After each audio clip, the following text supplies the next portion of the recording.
Ron-le-Château es un tranquilo pueblo que se alza al sur de Carcassonne, en la comarca francesa de Languedoc. Era un lugar en el que se había quemado vivos a los herejes cátaros que en el siglo XII cuestionaban la autoridad de la Iglesia.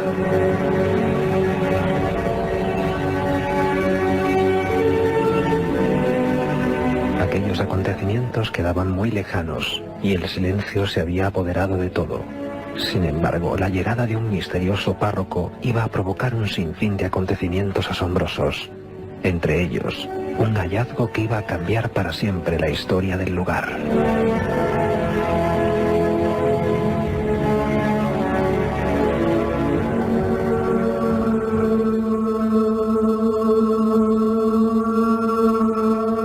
Buenas noches, esto ya es Milenio 3 y el estudio 1 de la cadena SER ya está envuelto de penumbras.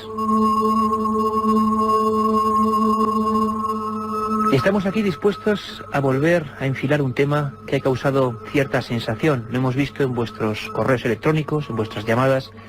El día de Nochebuena hablábamos de los misterios de Cristo.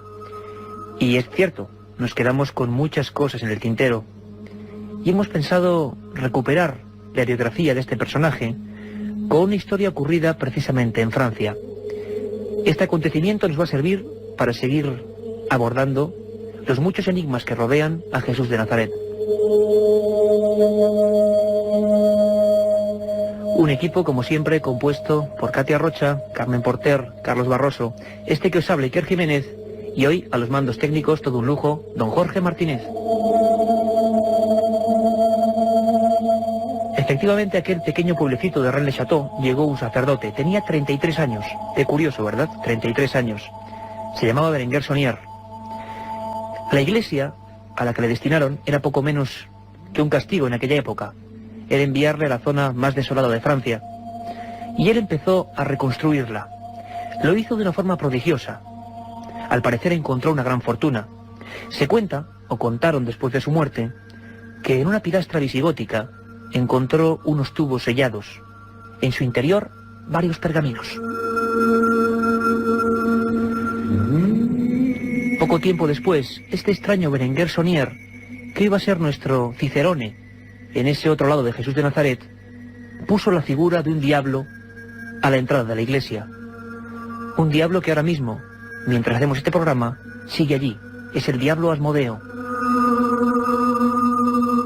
Y poco tiempo después, grabó una inscripción en lo alto de la iglesia. Decía: este es un lugar terrible.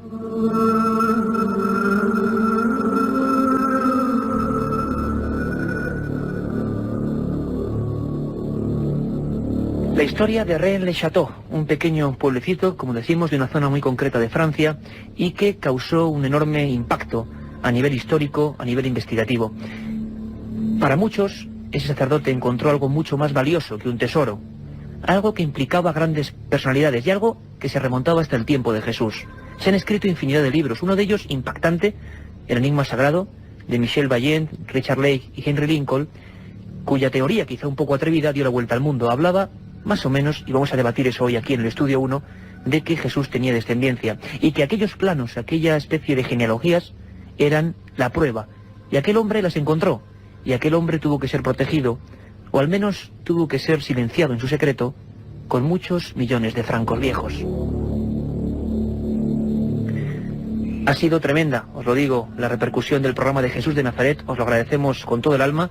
Ya sabéis que hay una dirección que es milenio3@cadenaser.com, milenio3@cadenaser.com, para todas vuestras sugerencias, críticas, felicitaciones, peticiones de temas.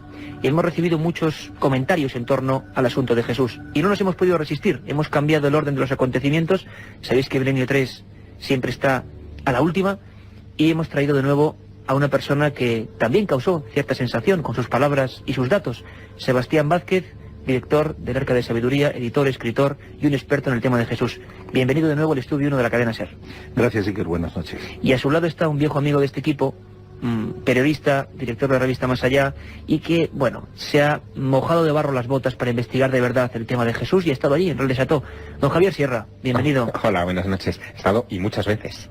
Y nos vas a contar muchas cosas de ese lugar tan mágico, ¿verdad? Pues sí, porque todavía hoy quien visite ese pequeño pueblo que está a unos 30 kilómetros de Carcasona, muy cerca de los Pirineos catalanes, se puede encontrar con el legado del cura Saunier, porque aquel hombre transformó la orografía del lugar, construyó la carretera que hoy se utiliza para subir allí, para darse el capricho en su momento de subir el primer coche que llegó a la comarca.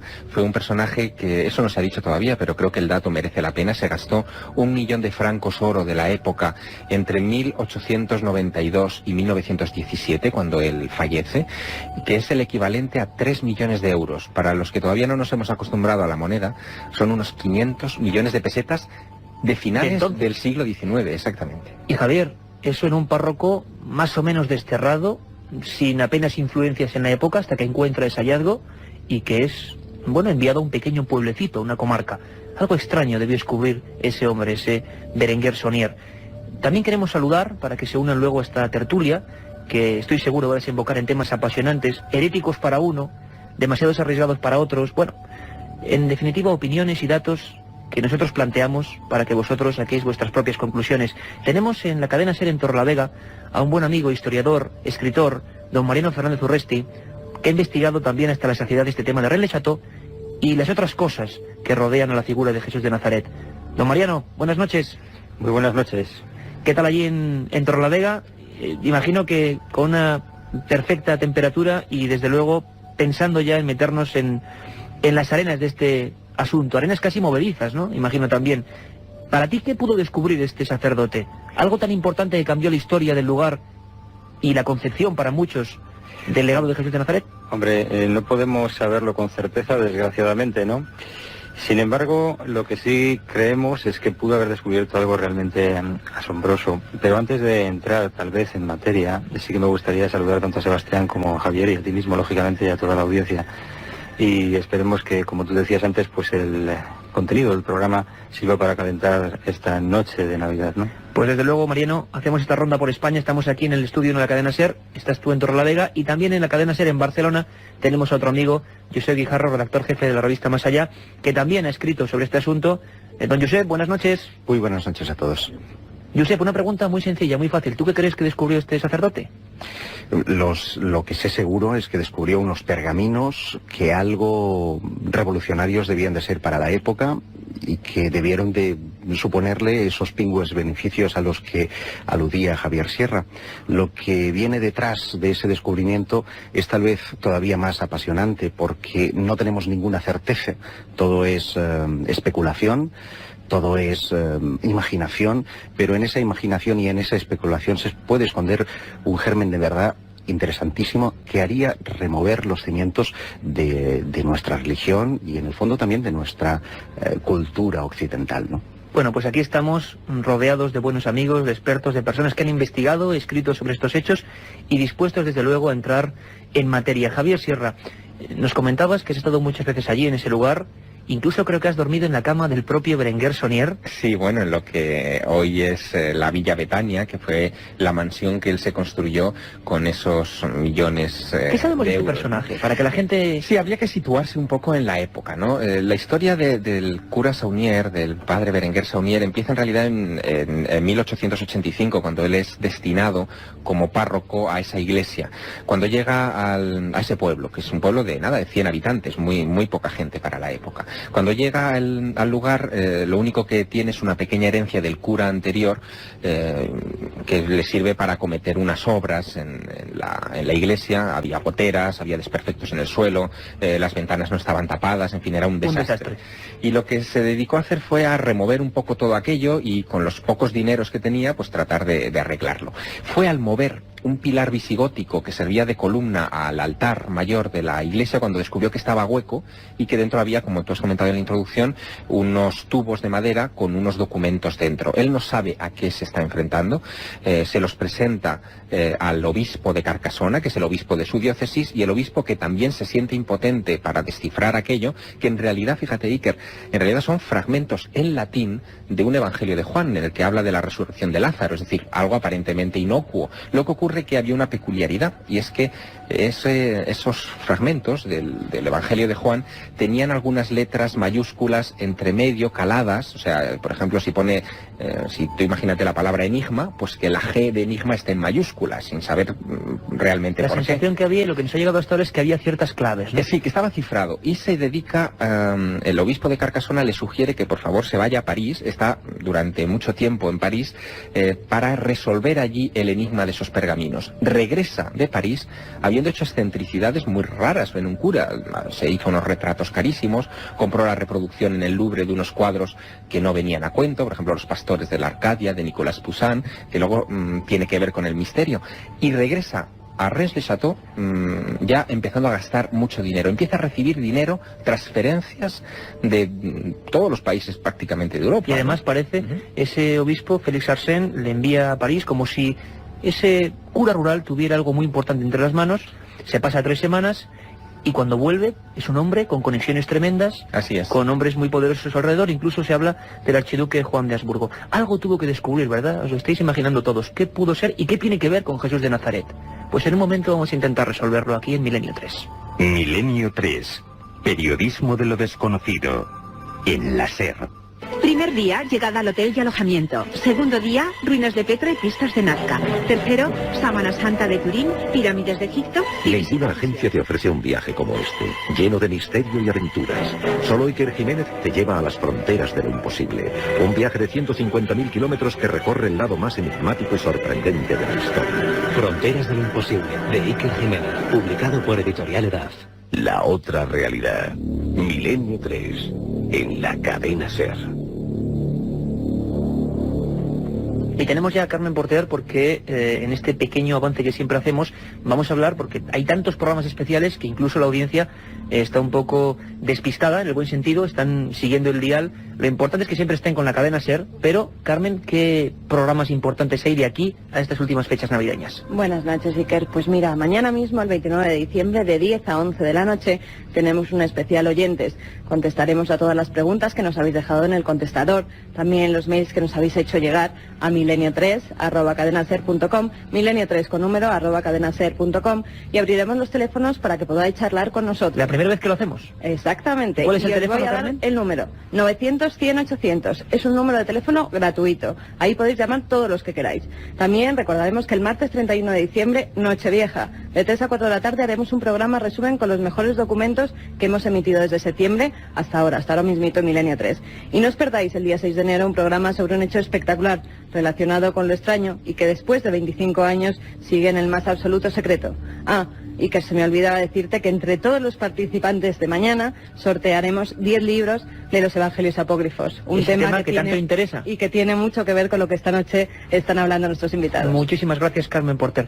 Don Sebastián Vázquez, unos textos, aparentes claves, ¿qué demonios, y quizás no es adecuada esta palabra en esta expresión, pero qué tiene que ver esto con Jesús de Nazaret? Pues un poco lo que has comentado antes, la posible descendencia de Jesús de Nazaret.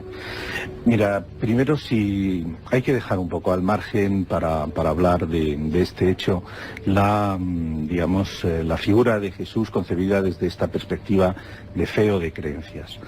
Pero si vamos a los evangelios canónicos, nos damos cuenta que salvo 2 de ellos, que como el otro día hablábamos en el programa, hablan de su nacimiento, pero de su nacimiento desde la perspectiva de divinizada, de un ser divino. El resto de los textos que tenemos es solamente su vida pública cuando él empieza a hacer su testimonio. Como decíamos el otro día, ahí hay un gran laguna de tiempo en la que no sabemos nada de Jesús, ni en los evangelios canónicos ni tampoco en los apócrifos. Si nos situamos en esa época, en aquel lugar, lo normal, lo habitual, era que una persona estuviera casada y que tuviera hijos. Si atendemos un poco a lo que sabemos, él empieza su testimonio a esa edad de 29, 30 años aproximadamente, en una familia judía, en aquel lugar, en aquel tiempo, en aquel momento, lo normal es que una persona estuviera casada y que tuviera hijos. La expectativa, hasta Jesús. Naturalmente, es decir, la expectativa de vida de una persona en aquella época no es la de ahora. En aquel momento tener 30 años era una edad ya mucho más adulta de lo que podía ser ahora. Y lo normal, lo absolutamente normal, es que fuera una persona casada y con hijos. Si vemos también el resto de personajes, por ejemplo los apóstoles, tampoco se cita que estuvieran ni casados ni que tuvieran hijos, lo cual es muy poco habitual. Y entonces, Sebastián, perdona, esos documentos que encuentra este sacerdote rural, ¿podían referirse a esa condición demasiado humana de Jesús? ¿Se sospecha eso? Bien, hay un hecho, es decir, en el año 325, en el Concilio de Nicea, es cuando se establece un hecho que cambia toda la estructura del cristianismo, que es cuando se decide que Jesús es divino. Y eso marca, ten en cuenta que han sido 3 siglos de debate sobre precisamente la figura de Jesús. Naturalmente, en el momento de divinizar esa figura, digamos que se decidió dejar aparte toda su condición humana. También hay un dato, hay esas últimas palabras que dice Jesús, se cuenta en la cruz a punto de morir, aquella famosa frase de: hijo, ahí está tu madre, madre, ahí tienes a tu hijo. ¿A quién se refería? Pero vuelvo a insistir, si nos ubicamos en la historia, en aquel tiempo, en aquellas circunstancias, en la religión judía, no hay que olvidar que él era judío, de familia judía. Lo extraño, lo absolutamente extraño, es que Jesús de Nazaret no estuviera casado y no tuviera hijos, salvo que durante todo ese tiempo él no hubiese estado allí. Claro, esto, si me permite, Siker, habría que aplicarlo a la historia de Rennes le Chateau de la siguiente manera. Si la hipótesis que apunta Sebastián es la correcta, es decir, que en esos documentos hubiera una línea dinástica o genealógica desde la época de Jesús hasta, no se sabe cuándo se escondieron esos pergaminos exactamente, quizá el cura Saunier pudo haberse enriquecido utilizando esos documentos como extorsión o bien al Vaticano o bien a determinados clanes dentro de la Iglesia que no les interesaba que de repente una herejía así se extendiera. Es una de las hipótesis para explicar el misterio, no la única, como veremos seguramente a lo largo del programa. Un secreto en una que tampoco sabemos por qué estaba en esa pilastra visigótica de ese lugar tan concreto como Rennes le Chateau, y que ahora vamos a indagar. Lo curioso, Iker, es que además hay una tradición local muy anterior a la Abad Saunier, en toda esa zona, que habla de esto. Es decir, hay una tradición que dice, porque allí es toda esa zona del sur de Francia, sí, toda la zona del Languedoc está prácticamente dedicada a María Magdalena. Entonces, hay una tradición que arranca en Saint-Marie-sur-la-Mer, que es un pueblecito de la cornisa mediterránea, no demasiado lejana a Rennes le Chateau, donde se cree que allí fue a parar María Magdalena o encinta o ya con el niño hijo de Jesús, pequeño, ya recién nacido, donde acudiría después de la crucifixión de Jesús para refugiarse en el sur de Francia. Es una tradición, como digo, muy anterior a la Abad Saunier, herética, condenada y perseguida, pero que se extendió por toda aquella zona y que durante precisamente siglos, ocurre en esa zona de la que estamos hablando, donde llega este misterioso párroco que monta un tremendo revuelo. Vamos a preguntarle en un momento a Josep Guijarro y a Mariano Fernández Urresti cuál es su opinión sobre lo que contenían esos planos, esa especie de genealogías, pero antes escuchen el siguiente comentario.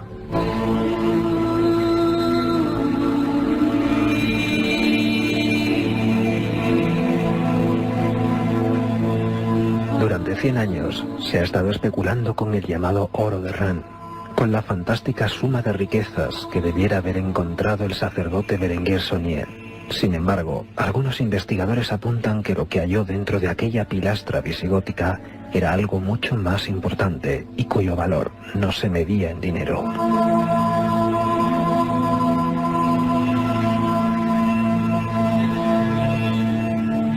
Algunos hablan de un plano, una especie de compleja genealogía que se iniciaría con los descendientes de Jesús de Nazaret.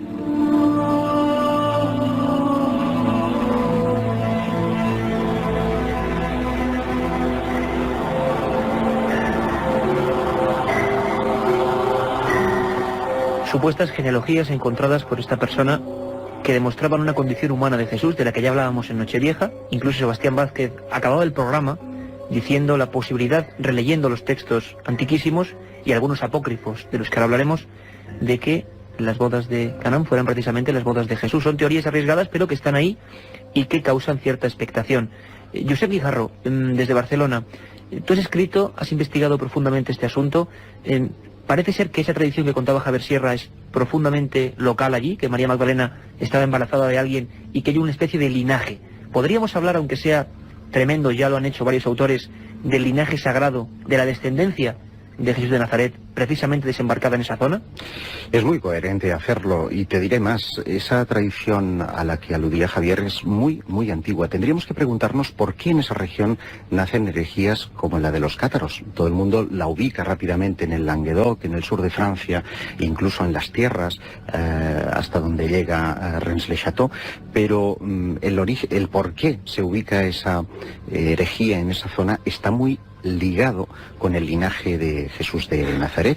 Se ha dicho que los cátaros eran custodios del grial, pero hemos entendido casi siempre que ese grial era, pues bueno, una copa, era un objeto al que podían rendir culto, y quienes dieron el salto definitivo a concebir el grial como el linaje, como una genealogía de Jesús de Nazaret, fueron precisamente los cátaros. Pero no en sí los cátaros. La tradición, como bien decía Javier, es mucho más antigua. De hecho, nace de un curioso personaje, Maní, del que descendieron los llamados bogomilos. Estos bogomilos se asentaron en la Lombardía, en la Occitania, en toda esa zona, buscando precisamente al que llamaban Albión, que era algo así como un descendiente de Jesús de Nazaret, y estaban absolutamente convencidos de que ese rey judío se encontraba precisamente en esa localidad, en esa zona. Es posible que, por lo tanto, lo que encontrara ese cura en esos 3 baluastres de madera, en esas 3 genealogías,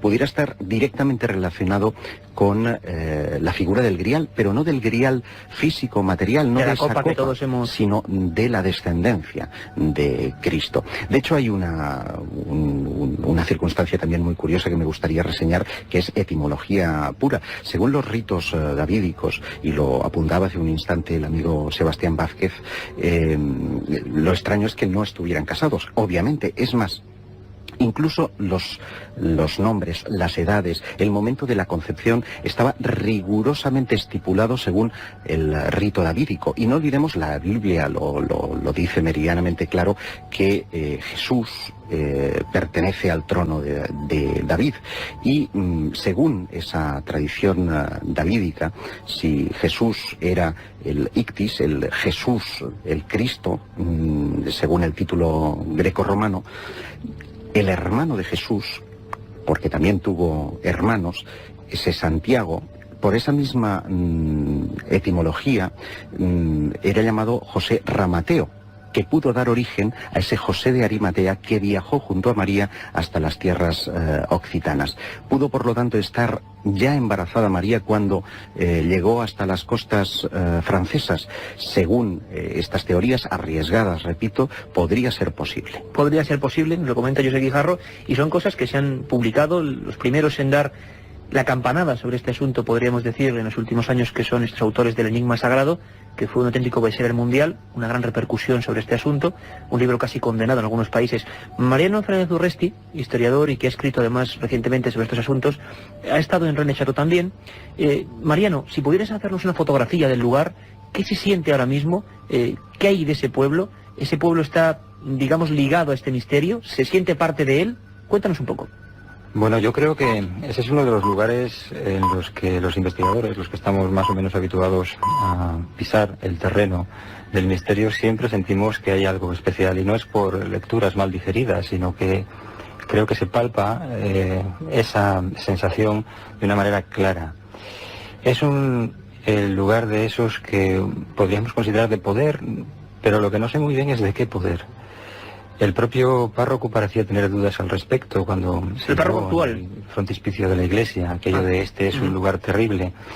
Lo que sí me gustaría hacer es, si te parece, Iker, hacer una pequeña referencia a algo que ha apuntado antes Sebastián, y a mí me parece muy importante, Mariano. Porque después de todo estamos hablando de Jesús, y lo que podemos hablar de Jesús es de las fuentes con las que contamos hasta este momento. Algunas son las permitidas por la Iglesia, otras, en cambio, fueron ocultadas, fueron silenciadas, o peor aún, fueron incendiadas, quemadas. ¿Qué es lo que interesaba, o por qué interesaba que de alguna manera se homologase a 4 reporteros y no al resto? La pregunta podría tener una respuesta que podría ser esta: ¿quién era el beneficiado con ese texto y quiénes los perjudicados con esos textos? Y en mi opinión, entre los perjudicados figura una serie de personajes que parecen pasar a un plano secundario en las andanzas de Jesús y que tal vez pudieron haber tenido un cambio o haber sido actores principales en aquel drama. Y es gente que después, curiosamente, aparece en toda la historia del Grial. José de Arimatea, el propio Lázaro, que también parece, hay leyendas que le sitúan desembarcando en el sur de Francia, y la propia Magdalena. Es decir, hay una serie de personajes que pasan a ser secundarios y que, en mi opinión, debieron haber sido en su momento mucho más importantes, entre ellos muchas mujeres, y desde luego Magdalena la primera. Y esos son los perjudicados de una historia fabricada, construida, escrita bastantes años después de los propios hechos, ¿no?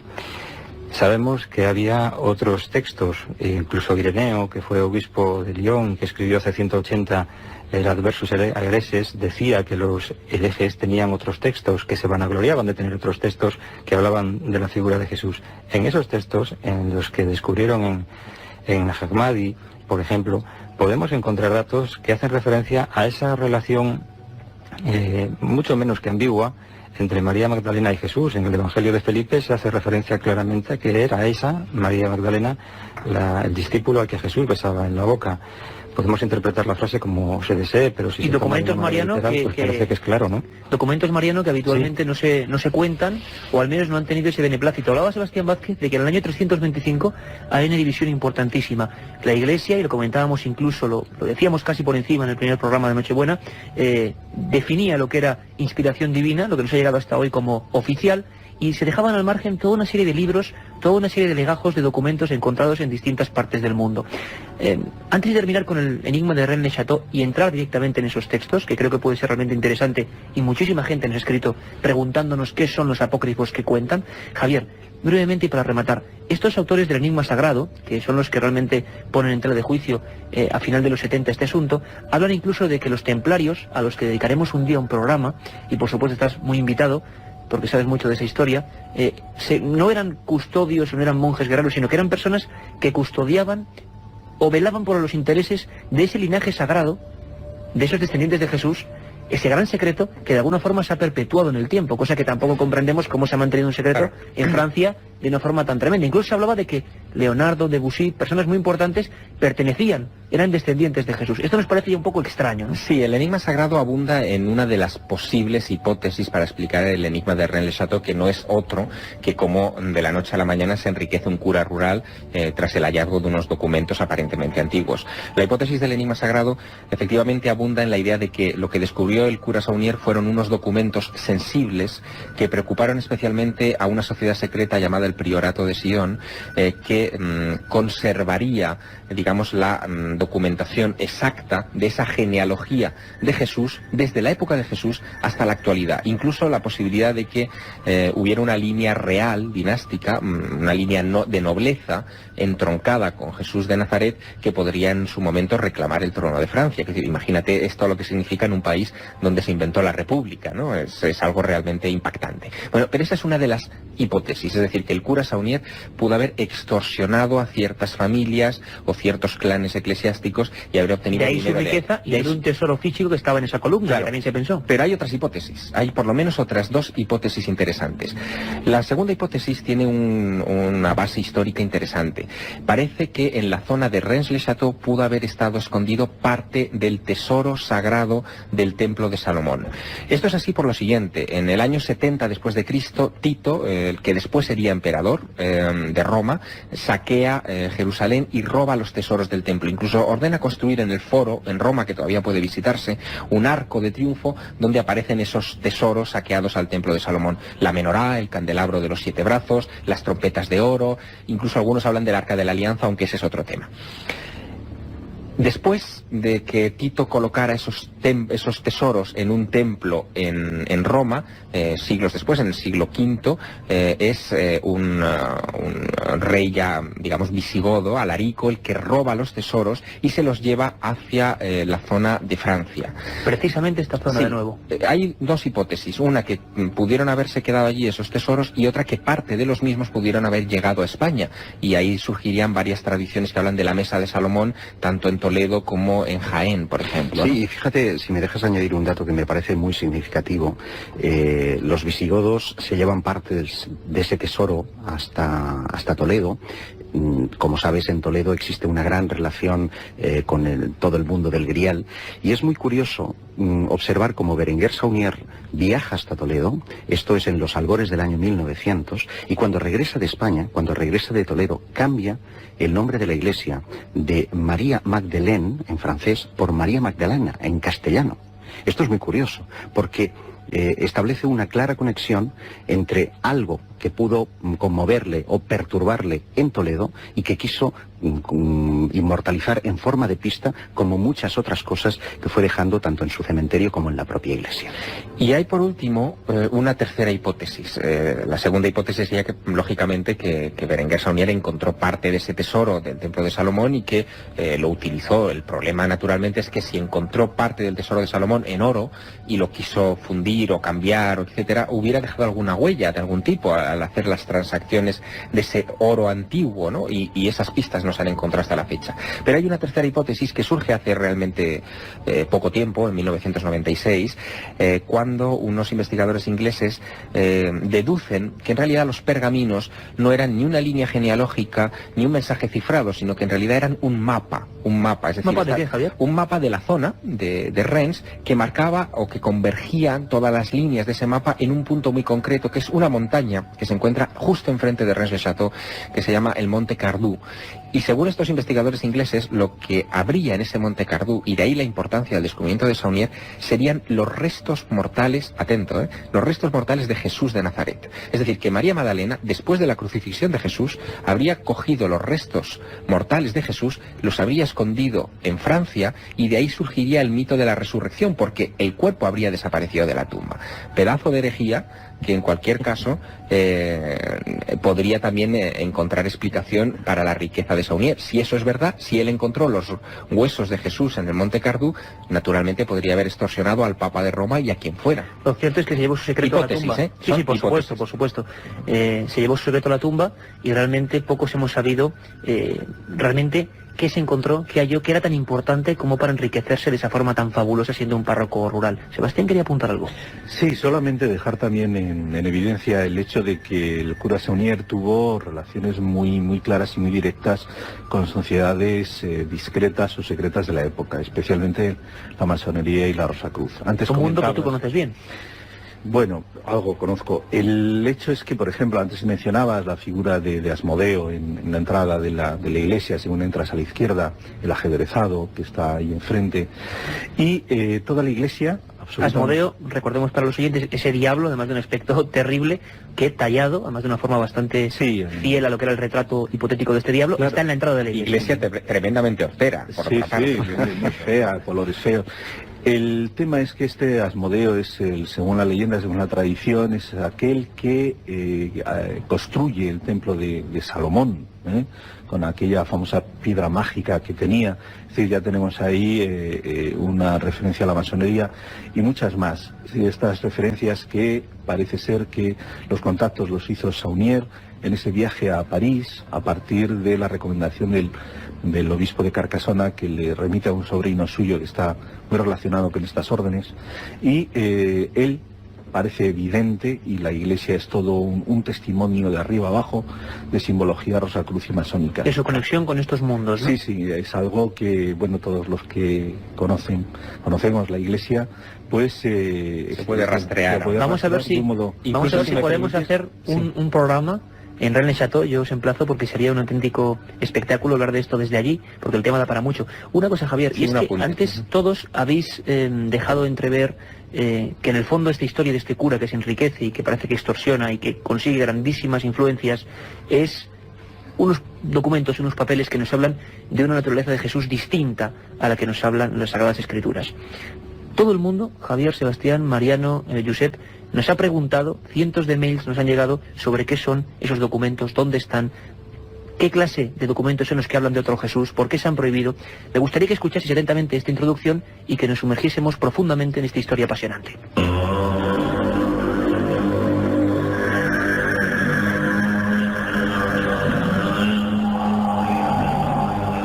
Y aquel que descubra la interpretación de estas palabras no conocerá la muerte.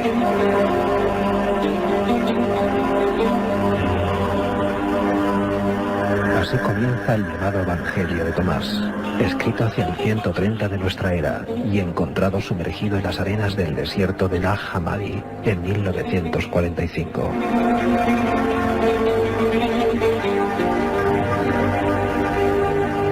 Son 200 sentencias dictadas por el propio Jesús de Nazaret, un material que, como otros muchos, fue apartado y prohibido como herético.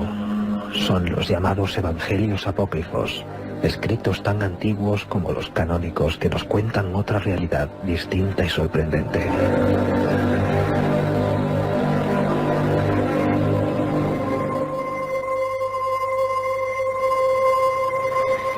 Y como he dicho antes, nos sumergimos en un mundo lleno de tinieblas, lleno de prohibiciones, lleno de heretismos, que quizá tenga que ver mucho con los descubrimientos de ese sacerdote, de ese Berenguer Sanier, al que ya hemos presentado en sociedad aquí, a través del Estudio 1 de la cadena SER y a través de Milenio 3.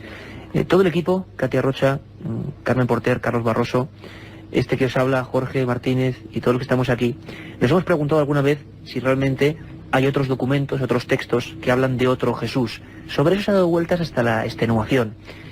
Yo tengo en mis manos un libro de Pierre Crepon, un libro maravilloso, Los Evangelios Apócrifos, que precisamente mañana en el programa de los oyentes vamos a sortear.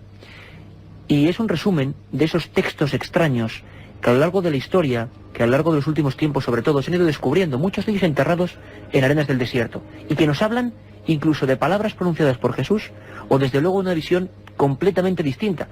Hay algunos evangelios, como los evangelios de la infancia, siempre según su testimonio, escritos casi al tiempo, o algunos antes, de los evangelios oficiales o canónicos, que nos hablan de un Jesús como un niño, en esos periodos oscuros que no se conoce nada de él, que tenía poderes difíciles de controlar, incluso poderes que a veces parecían maléficos respecto a sus semejantes. La típica imagen de un niño con una especie de fuerza sobrenatural que no sabe manejar. Mariano Fernández Urresti conoce muy bien estos evangelios. Mariano, hay algunos, personalmente a ti te impresiona más alguno que otro, es decir, hay evangelios apócrifos, documentos, hablabas tú de algunos hallados en el desierto egipcio de Nag Hammadi, que realmente nos hablan de otro Jesús completamente distinto. ¿Cómo es posible esto? A mí lo que me impresiona es cómo es posible que se haya podido ocultar durante tanto tiempo esto.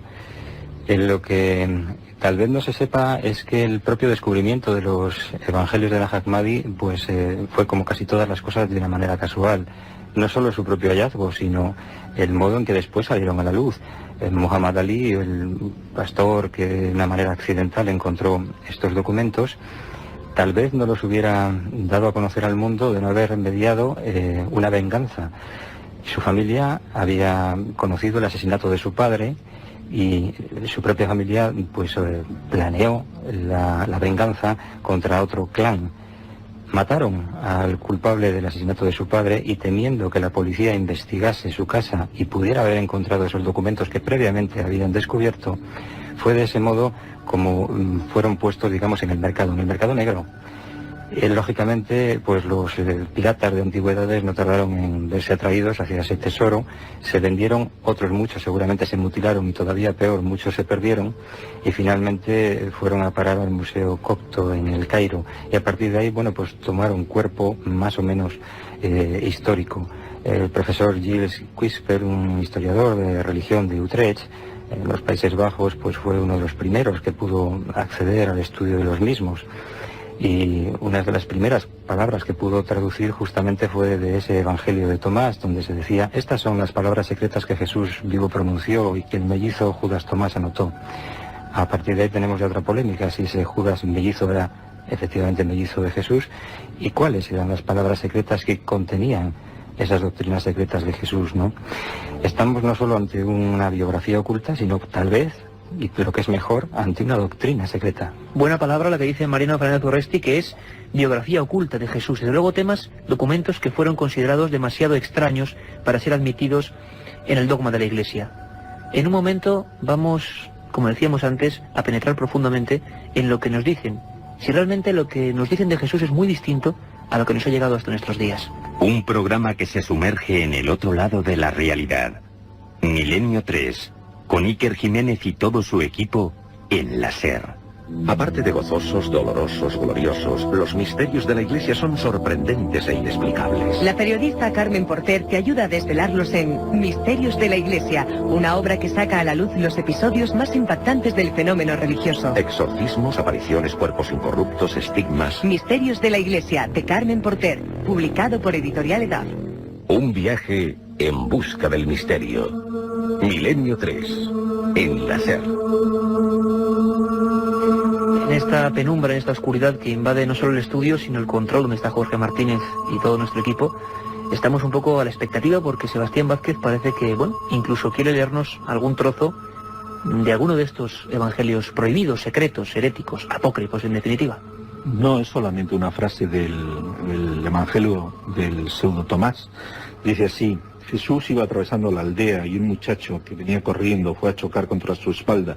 Y Jesús, irritado, le gritó: no continuarás tu camino. Y acto seguido el muchacho cayó muerto. Este episodio que narra está tomado de los evangelios, los llamados evangelios de la infancia, donde también, por ejemplo, en este mismo evangelio se habla que Jesús forma con barro 12 pajaritos y los hace volar, los da vida en sábado, su padre le riñe. Es decir, nos da una visión, como tú has dicho, un tanto terrible de este niño. De hecho, el resto de habitantes le recriminan a José, que no podemos vivir con un niño así aquí entre nosotros, ¿no? Aunque hay que definir, creo que lo primero, por qué estos evangelios fueron desterrados. Yo creo por dos razones. Una de ellas, porque estos evangelios se han definido como evangelios gnósticos. Para la Iglesia es muy importante, y fue muy importante en aquella época, el hecho de establecer una línea divisoria entre una certeza, el hecho de que Jesús diera una enseñanza privilegiada, iniciática, distinta a sus discípulos o no.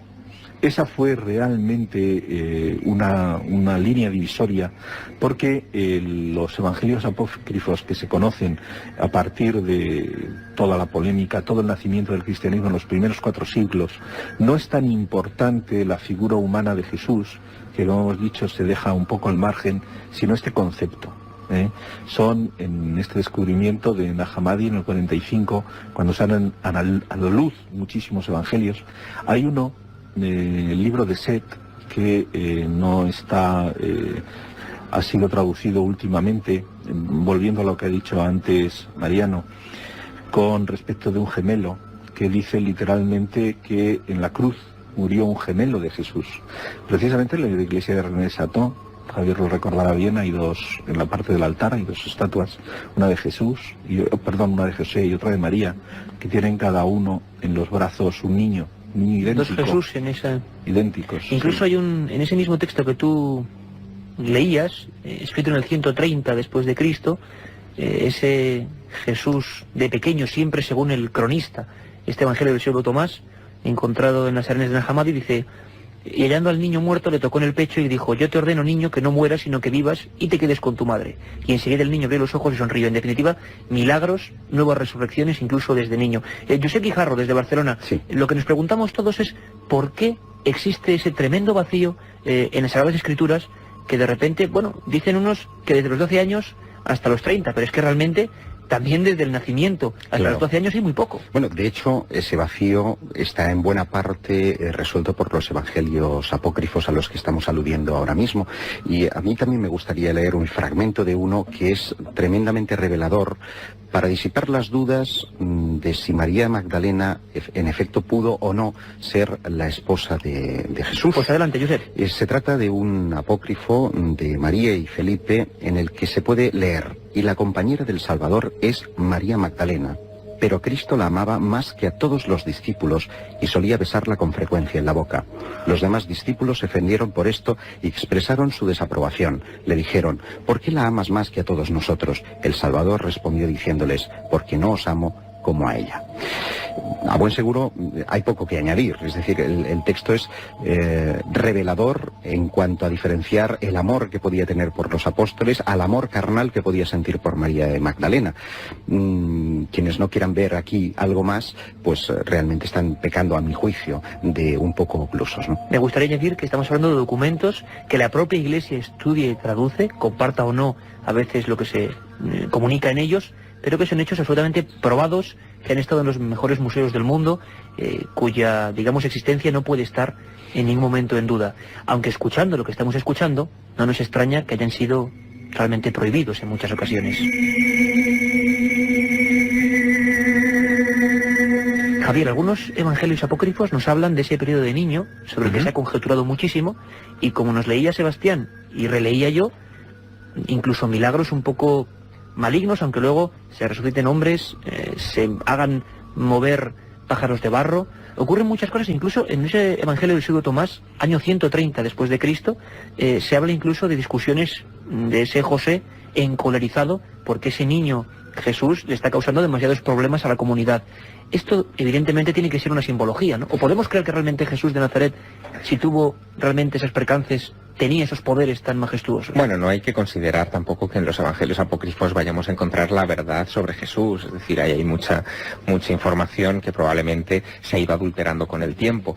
Pero si me permites, hay una cosa que yo he aprendido por experiencia, aparte de director de Más Allá, también soy escritor, y mientras documentaba mi último trabajo, mi última novela, tuve que viajar en muchas ocasiones El secreto egipcio de Napoleón, sí, tuve que viajar por la esfera de los libros. Sí, tuve que viajar muchas veces a Egipto y me encontré con una cosa muy curiosa. Siempre pensamos cuando hablamos de iglesia en la iglesia de Roma, pero es que hay otras muchas iglesias cristianas también, de las que habitualmente nos olvidamos. Y en Egipto hay una muy antigua, casi tan antigua o más que la propia iglesia católica, con la estructura como la conocemos hoy, que es la iglesia copta. Los coptos tienen una parcela de ese saber perdido de Jesús que hemos olvidado. Ellos saben, porque lo dice la Biblia, que Jesús, y eso lo dice en la infancia de Jesús, que lo poco que cuentan los evangelios, que Jesús huyó de Herodes, de la famosa matanza de los inocentes, hacia Egipto con sus padres. ¿Qué pasó en Egipto? ¿Llegó a Egipto o no llegó? Bueno, los coptos, que están radicados en Egipto, tienen una enorme y larga tradición que sostiene que efectivamente Jesús vivió por lo menos hasta los 6 años en Egipto. Y los coptos conocen muchas cosas de lo que hizo Jesús de niño en Egipto. Estuvo, por ejemplo, viviendo en la zona de Heliópolis, en donde era la antigua ciudad sagrada por excelencia de los antiguos egipcios, donde se gestó el culto al sol. Tanto es así que muchos investigadores, a partir del siglo XVIII, XIX, especialmente a partir de la visita de Napoleón a Egipto, sostienen que buena parte del cristianismo, tal y como hoy lo entendemos, está muy salpicado de la influencia a los cultos egipcios. Y es algo que se puede rastrear. La propia iconografía, por ejemplo, medieval, de la Virgen sosteniendo en el regazo al niño Jesús es idéntica a la de Isis sosteniendo en el regazo al dios Horus, que era hijo también milagroso de Osiris, el gran dios de los antiguos egipcios. Hablábamos incluso, Javier, en ese programa de Nochebuena, de esos años perdidos de Jesús. Incluso hablábamos también de Nicolás Notovich y la posibilidad de que incluso en algunos lugares del Tíbet Jesús peregrinara en aquella época completamente olvidada. Sebastián, de todas formas, se abren un sinfín de posibilidades fascinantes en torno a ni más ni menos que 30 años de desconocimiento sobre la figura, que también es misterioso, que con su mensaje, quizá el mensaje es ya lo más importante incluso que su categoría humana, ha trascendido y ha cambiado la humanidad. Medimos el tiempo incluso por la figura de este hombre surgido de un lugar pobre y conflictivo, podía haber miles como él, sin embargo algo tenía él para que realmente ahora mismo hagamos este programa y que el mundo se rija, o gran parte del mundo, en torno a su doctrina. Sebastián, ¿qué podían tener estos textos que pueden ser, bueno, quizá no se pueden tomar literalmente y que incluso pueden sonrojar por su ingenuidad algunos de ellos, pero ¿qué baremo se utilizó? ¿Se sabe qué baremo se utilizó para decir que uno era realmente inspiración divina y por qué se eliminaron otros? ¿Qué era de ofensivo en estos textos? No, en realidad no lo sabemos. Quería añadir solamente que estos textos que se encontraron en Ahmadí están escritos en su mayoría en copto, precisamente. No lo sabemos exactamente, sino lo que es cierto es que en los primeros siglos del cristianismo, sobre todo en Alejandría, donde justamente la tradición que antes se mencionaba, Magdalena parte hacia las zonas de Marsella desde Alejandría, es decir, esta tradición oral dice que Magdalena huye a Egipto primero, nuevamente a Alejandría, y que allí luego parte en barco hacia Francia. Pero volviendo a la pregunta, lo que quiero destacar es que el cristianismo, tal y como hoy lo conocemos, tiene muchas vicisitudes antes de formarse. Está, por ejemplo, la famosa herejía arriana, están el foco del gnosticismo tan potente en aquella época, y digamos que la Iglesia, que lo que sí hace es que da unas claras lecciones de lo que es política, de lo que es un manejo de las situaciones. Lo que sí es que desarrolla inmediatamente unas líneas maestras de conducta, es decir, parte de unos principios. El primer principio que hoy todavía se mantiene es si Jesús es divino o no. Primer punto, es que eso que hoy, ya después de tantos siglos, ya es algo obvio dentro de lo que es la doctrina cristiana católica, en aquella época era un punto de debate gigantesco. Segundo punto, el hecho que antes he comentado, si efectivamente Jesús disponía y revelaba una doctrina secreta, oculta, diferente, distinta a sus discípulos, a sus gentes, o no la hacía.